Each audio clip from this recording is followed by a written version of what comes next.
So good day everyone. We are here to discuss po the science is a process and as product and technology as a process and as a product po. So let's start with science is a process. So science as a process involves the systematic study of natural world through observation, experimentation, and analysis.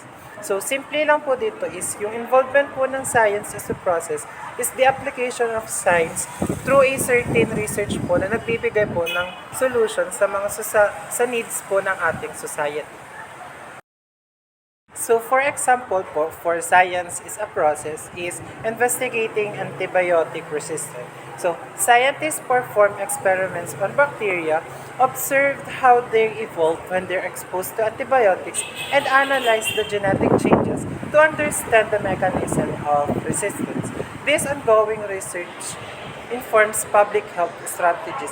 So, yung science is a process po dito sa example namin is nag-o-observe lang po siya kung gaano po kataganda yung ginagawa po ng mga scientists na antibiotic sa mga bacteria po bago po siya maging science is a product po.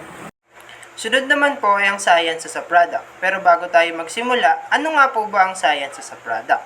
Science as a product are tangible outcomes derived from scientific research and experimentation characterized by their ability to solve specific problems, enhance knowledge, or even improve health and safety. Ibig sabihin po nito, ang science as a product ay bunga ng mga scientific research na ginawa para ma-solve yung mga specific problems na nararanasan natin o di kaya naman ay makapag-improve ng health at safety.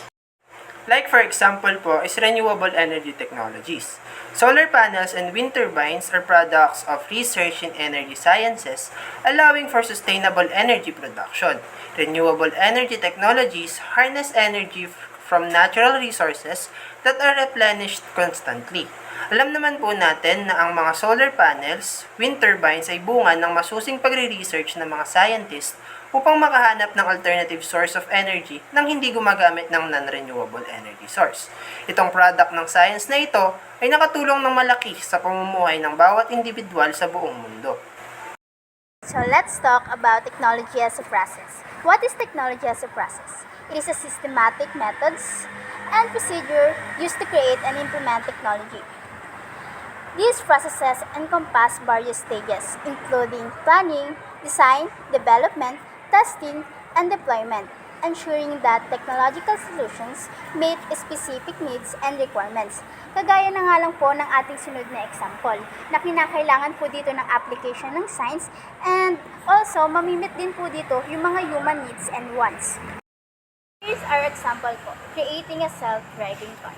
Engineers and programmers work through the process of designing sensors, developing algorithms, testing navigation systems, and refining the vehicle's ability to drive autonomously. It involves extensive testing and iteration. So, ito po is marami po nito sa ibang bansa kung saan nagre-create po talaga sila ng self-driving car na tinatawag po nila yung iba is ghost driver po kasi po wala po talaga nagdadrive sa kanila kundi po yung AI.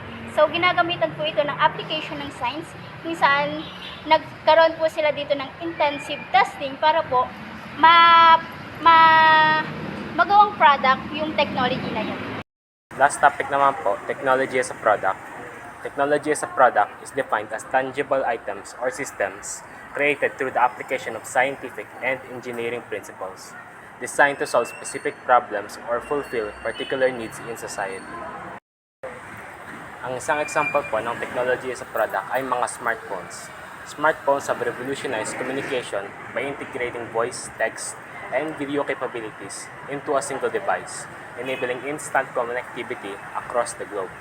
So, yung technology sa product po, it is technology na ginagamit or ginagawa para po makasolve ng isang issue sa society or makapulfill ng mga needs ng mga tao. Ang isang example po dito ay mga smartphones. Kasi nga po, back then, mahirap pong communication kasi kailangan po i-deliver ang mga mail. Pero ngayon po na may mga smartphones, instant na po yung pag-send ng mga information. Conclusion. Science and technology works hand in hand in each other, for each other. Constantly inform and enhance one another, resulting new discoveries, inventions, and advancement in society.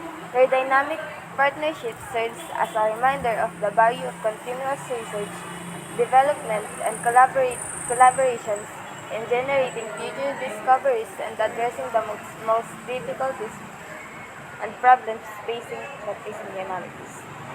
Um, sa mga tuwid, ang sinasabi po dun is yung science and technology ay nag-join hands para magkaroon ng bagong advancement at mga discoveries pa para tugunan ang mga pangangailangan at mga problema ng mga tao.